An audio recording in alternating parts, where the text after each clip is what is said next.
Then whenever commercial banks receive deposits, that becomes liabilities. Then the same amount of money increase in their borrowed cash. And part of the money have to be reserved as a reserve. This is a legal requirement by current banking system.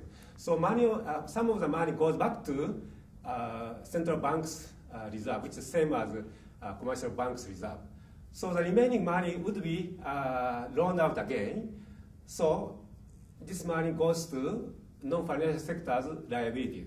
So once then they have more money, they start using, and extra money will be made deposit. So this deposit come here. So this is how money circulates, and this is how credit is created. So this diagram can explain the creation of money process intuitively, and this could be understood by kids as well. Okay. And I'll show how it works. So originally, we assume that we have 200 ounces of gold, and it begins to increase the money supply, but I have to define what is money. In this simple gold standard case, money is the same as currency in circulation plus deposit.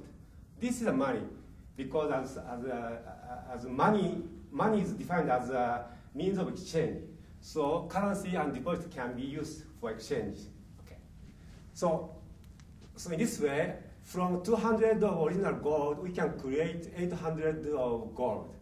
And whenever required reserve ratio increases, is reduced, then the commercial bank can use more money to make loan. So this is how money supply is increased. Okay. And at the same time, if we require the 100% of required reserve, so that means the money have to be the same as the original gold value of 200. Okay, this is the meaning of the creation of credit and the relation between money supply and required reservation. Let me just run the simulation very briefly. Okay.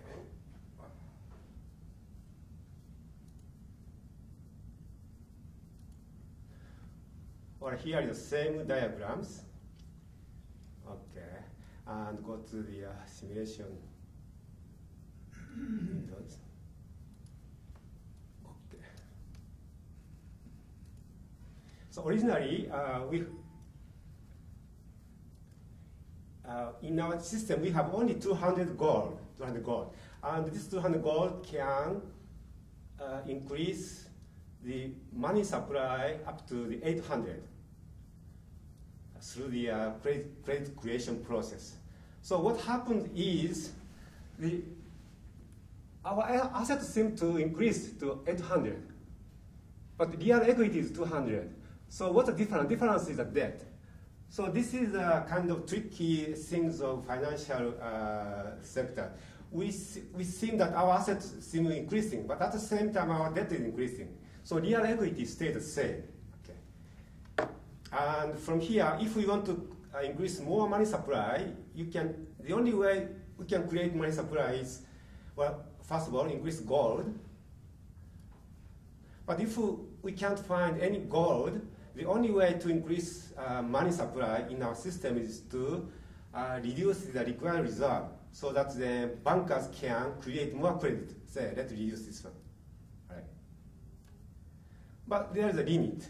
Right? So under gold standards, there is always a limit of money supply. We can't go further. Of course, if consumers decide not to use for circulation, probably they reduce the cash holding ratio. That increase. But still there are some limitations. So this is a basic idea of gold standard. Gold standard system cannot provide money beyond a certain point. So that's the thing we have to understand by this simple macro models. Then what happens if, under this one, okay, what happens if we continue to raise our required reserve ratio up to the 100%, which American Monetary Act proposed? Okay, let's keep increasing the required reserve ratio. So 90%, original 10%. So with 100% liquid reserve, all money we can create is just 200, same as gold we have. Okay. So that's why there should be no bank runs, because this is the basic idea of 100% fractional reserve. So with this simplest macro models, we can easily understand how money is created. Even under the gold standard, we can create money, in this case, 4 times as much as original gold. Okay. All right. So you can easily play around this one, and you can come back to a model, and you can talk with your kid how money is created. If you really like to run this one, okay, you can also run the game.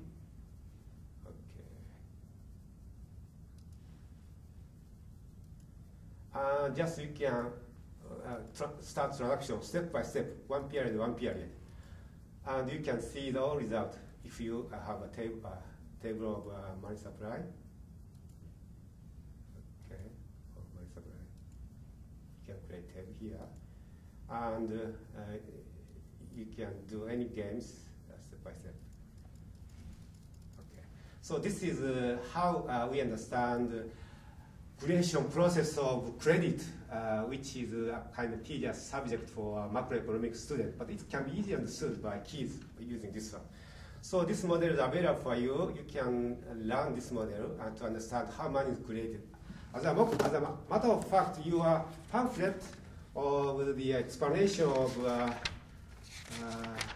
money by the Fed on page this one could be supplemented by this model, because this model can explain better about the creation of money, even under the gold standard. Still we can create money. So that's how the money is created by the Bank of England. Okay. All right. Now, let's go back. So this is a simple idea of my macro model. And by applying system dynamics, I can only start macroeconomic modeling with monies. So money analysis is the first subject which we have to deal with. But compared with ordinary macroeconomic textbooks, all macroeconomic textbooks start with the concept of GDP and how GDP is determined, and money creation is it's come only as a secondary part. So it's totally my analysis is totally different from all existing macroeconomic analysis. So money has to be the center of modeling. It's not because of my belief, it's because that system can only be described in this way. So this is a good thing to use system dynamics method to create economic models. Okay, now let's continue. Okay, now then how we can incorporate the American Monetary Act in my models. To create model, we have to have a clear understanding what is money. So I need not to explain because you are an expert of this area, but to be honest, the money consists of the so-called high-powered money or the tangible money. Tangible money is just banknotes and coins. Those are the only money we can feel with our hand. And additional money is just digital numbers. And all those three monies are added up to the so-called money supply. Of course, there are a lot of different types of savings, so we can classify M1, M2, M3, but it doesn't matter to understand the basic point of money. So money are only three: note, coin, and digital numbers. So whenever all computer destroys, no record of saving. So we lose all money suddenly. Right. Who create money?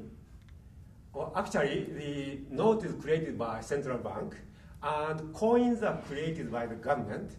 So those two are just they are created by government and central banks. And who create deposits? Obviously, commercial banks. So those three players are creating all money we are using in our economy.